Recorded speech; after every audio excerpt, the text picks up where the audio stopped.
from the back of the vehicle. It's also unknown at this time if any of the four suspects are indeed part of this investigation. Our teams have been on the ground all night at SWAT and police vehicles throughout the area in Tucson. And just hours ago, the sheriff revealing to Fox News that they're testing DNA that was... That tarp you just watched police throw over that Range Rover? That's not standard procedure. When law enforcement covers evidence in the middle of an active crime scene, they're protecting something they don't want cameras to see. Something that could compromise an investigation or, more critically, reveal details about a victim they're still desperately trying to find alive.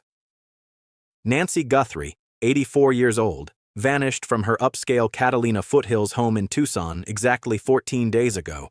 For 2 weeks, her family has been living in a nightmare, and overnight, that nightmare reached a critical turning point when SWAT teams descended on a residence just 2 miles from where Nancy was last seen. 3 people were detained in that raid, 2 men and 1 woman. A 4th person was detained at that Culver's restaurant where you saw the Range Rover. But here's what law enforcement isn't saying yet. Detained doesn't mean arrested. In Arizona, once you detain someone, you have exactly 24 hours to either charge them with a crime or let them walk. That clock started ticking the moment those 3 individuals were removed from that home in the middle of the night. Which means right now, as you're watching this, investigators are in a race against time to build a prosecutable case before that window closes. But let's go back to what triggered this massive overnight operation, because the clues have been building for days, and one piece of evidence changed everything. The sheriff's department confirmed to Fox News that they found DNA inside Nancy Guthrie's home. DNA that doesn't belong to Nancy. Think about what that means. This isn't a case of a confused elderly woman wandering off. Someone else was in her house. Someone who left biological evidence behind. And that evidence led investigators to that home 2 miles away. Now, Nancy's neighborhood is important context here. The Catalina Foothills isn't some random suburb. It's one of the most affluent areas in Tucson. Gated communities, multi-million-dollar properties, low crime rates.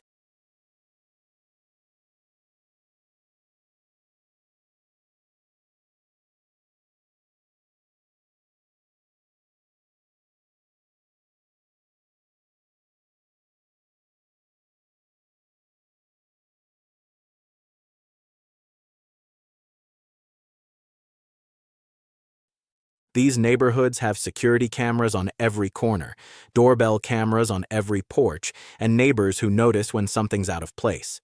And those cameras captured something crucial: images of Nancy's potential abductor. We haven't seen those doorbell camera images released publicly yet, and that's strategic. When law enforcement holds back key evidence like that, it's because they're using it as leverage in interrogations.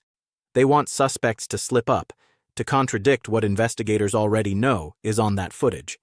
It's a chess game, and right now, those 3 detained individuals are sitting in separate rooms, each being asked the same questions in different ways, and investigators are watching to see whose story doesn't match. But here's where this case takes a darker turn, and it's something you need to understand about the timeline. 14 days. That's how long Nancy has been missing. In abduction cases involving elderly victims, statistics are brutal. The first 48 hours are critical.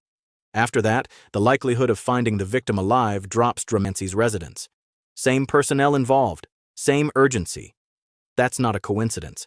That's a coordinated multi-site operation, which means investigators had intelligence suggesting multiple locations needed to be hit simultaneously, likely to prevent suspects from communicating with each other or destroying evidence. Now let's talk about those 3 detained individuals, because what we don't know is almost more telling than what we do. Law enforcement isn't releasing their names, isn't releasing their relationship to each other, isn't confirming whether they lived at that raided home or whether they're connected to Nancy. That silence is calculated. In high-profile cases, when authorities go radio silent after a major development, it's because they're still building the case and don't want to give suspects or their potential attorneys ammunition to challenge evidence collection procedures. But neighbors in the Catalina Foothills are talking, even if they're not going on record yet. Property records can tell us who owns that raided home. Tax databases can show us how long they've lived there. And in a community where, automatically with each passing day, So when SWAT teams mobilize 2 weeks into a missing person case, they're not expecting a rescue scenario. They're preparing for a recovery scenario. And they're preparing for resistance. Which brings us to the scale of what unfolded overnight. This wasn't just a few patrol cars showing up to ask questions. Eyewitnesses reported seeing SWAT vehicles, bomb squad units, FBI agents, and mutual aid from neighboring law enforcement agencies. The sheriff's department called in off-duty officers from across the county, a county of nearly 2 million people, to deploy for this operation. That level of mobilization happens for one of two reasons.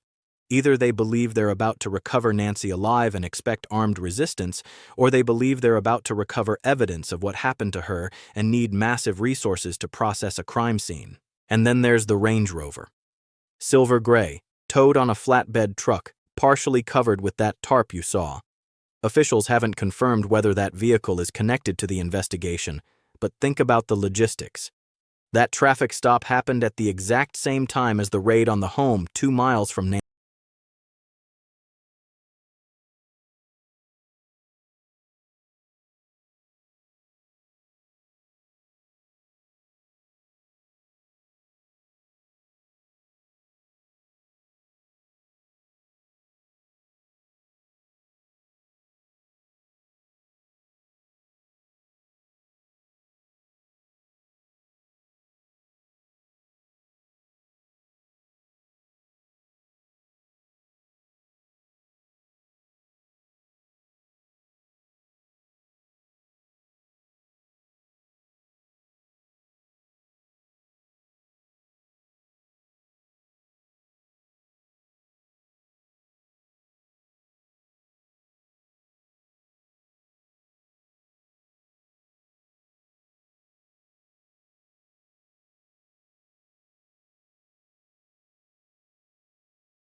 Everyone knows everyone. People are starting to ask, did Nancy know these people?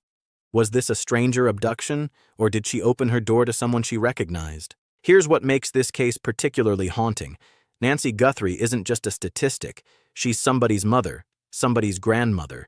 She's lived 84 years on this planet, built a life, raised a family. And 2 weeks ago, in a neighborhood where she should have felt safest, someone invaded that sense of security.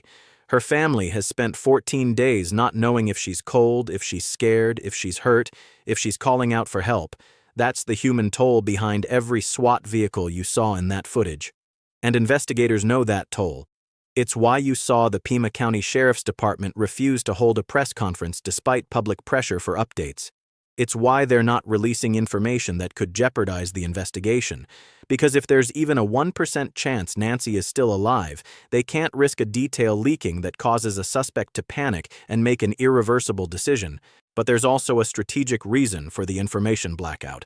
They're protecting the integrity of what comes next. If this case goes to trial, and based on the scale of this operation, it's heading that direction, every piece of evidence has to be airtight. Every search warrant has to be justified. Every detention has to be legally defensible. Defense attorneys will scrutinize every decision law enforcement made in the last 24 hours, looking for procedural mistakes they can exploit to get evidence thrown out. That's why the SWAT deployment wasn't just muscle flexing.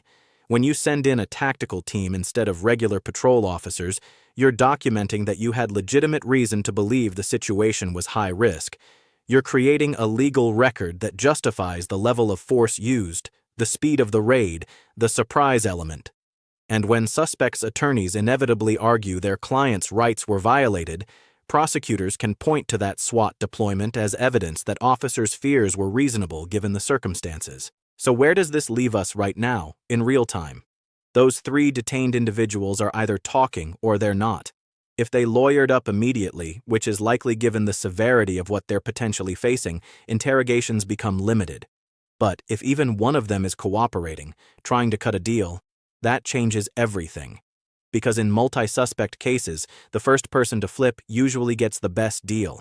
And prosecutors know how to exploit that dynamic. They separate suspects, tell each one the others are already talking, and wait to see who cracks first. Meanwhile, forensic teams are processing that home where the raid occurred. They're processing the Range Rover. They're comparing DNA from Nancy's house against DNA from those locations. They're analyzing digital evidence, phones, computers, GPS data, financial records. They're pulling surveillance footage from every camera within a 3-mile radius of both Nancy's home and the raided residence, looking for patterns, looking for that Range Rover appearing in places it shouldn't have been. And here's what happens in the next 48 hours that will determine where this case goes. Either the Pima County Attorney's Office files charges against those detained individuals, or they don't have enough yet, and those people walk.